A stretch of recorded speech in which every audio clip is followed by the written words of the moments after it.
राजसी वस्त्र को त्याग करके एक कोप भवन चली गई। हे प्रिय, आप अपना राजवस्त्र छोड़कर क्यों बैठी हो? तो क्या करूं? क्या हो गया प्रिय?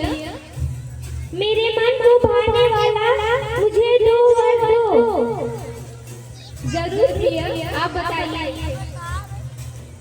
पहला, मेरे पुत्र भरत को राज तिलक हो जाए, और दूसरा, राम को 14 वर्ष का वनवास।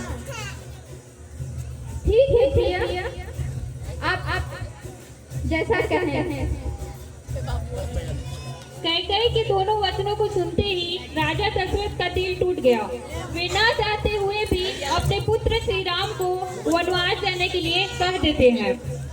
श्री राम ने बिना विरोध किए अपने पिता के वचनों को स्वीकार करते हुए वनवास जाने का निर्णय करते हैं। और श्री राम के वनवास जाने को सुनकर सीता मैया और भाई लक्ष्मण भी उनके साथ जाने का निर्णय करते हैं और दशरथ से आज्ञा लेकर वे भी वनवास की ओर प्रस्थान करते हैं।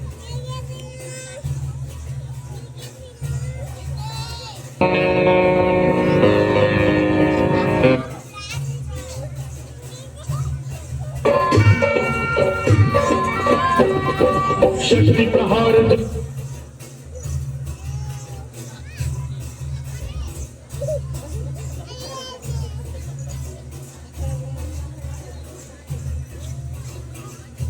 कैकेयी और मंथरा अत्यंत प्रसन्न होते हैं और कैकेयी चाहती है कि उनके पुत्र भरत का राज तिलक हो और राम का वनवास हो।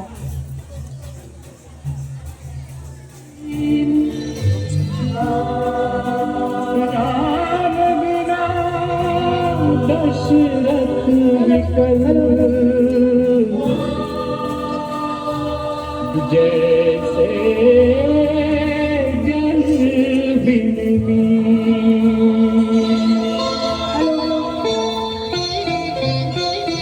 मत जाओ, मत जाओ, मत जाओ, तेरा भरोसा छोड़ के बन मत जाओ, रुक जाओ, रुक जाओ, रुक जाओ, तेरा हमारी बिनती मत ठुकराओ।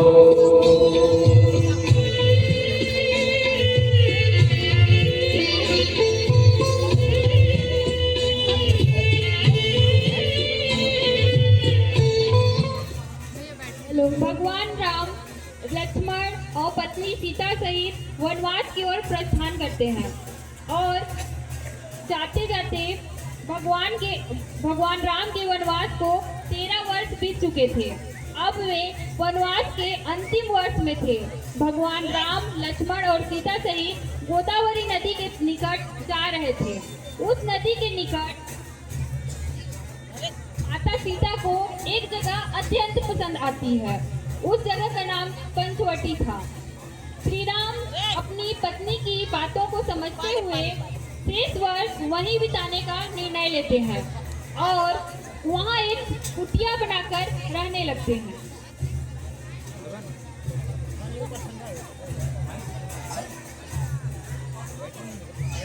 एक समय पंचवटी के जंगलों में एक राक्षसी अपनी स्वरूपाण स्त्री रूप धारण कर कुटिया के आंगन में आती है, बिल्कुल अचानक, और उसका नाम था शूर्पणखा।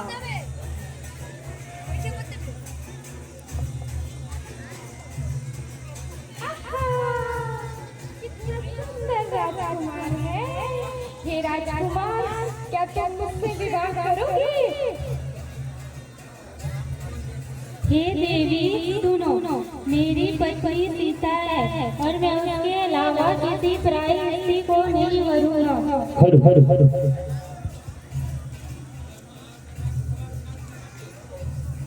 माते, मैं आपके रसोई के लिए सूखे सूखे लकड़ियां ले आया। ये कौन है?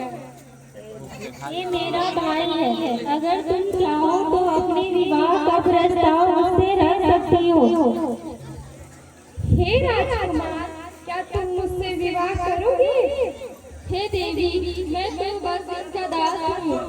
मुझसे विवाह करके तुम्हें कोई सुख न होगा। यह सुनकर शूर्पणखा क्रोधित हो जाती है और अपने राक्षसी रूप में आ जाती है। क्रोध में शूर्पणखा सीता मैया को मारने के लिए दौड़ती है।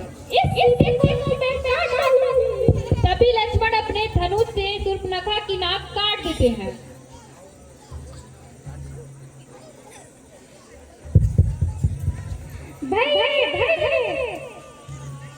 शूर्पणखा रोते रोते अपने भाई रावण के पास जाती है।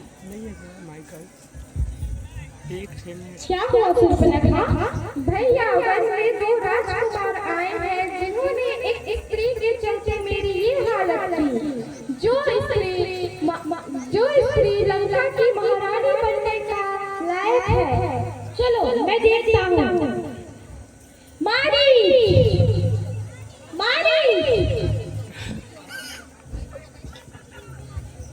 जो आज्ञा महाराज। रावण पृथ्वी पर अत्यंत बलवान था। इसका अंदाजा इस बात से लगाया जा सकता है कि उन्होंने 9 ग्रहों को अपना बंदी बनाकर रखा था। रावण अपने प्रिय बहन के नाक कट जाने को देखकर अत्यंत क्रोधित होता है और अपनी बहन के उदास होने के कारण को ही हार लेना चाहता है।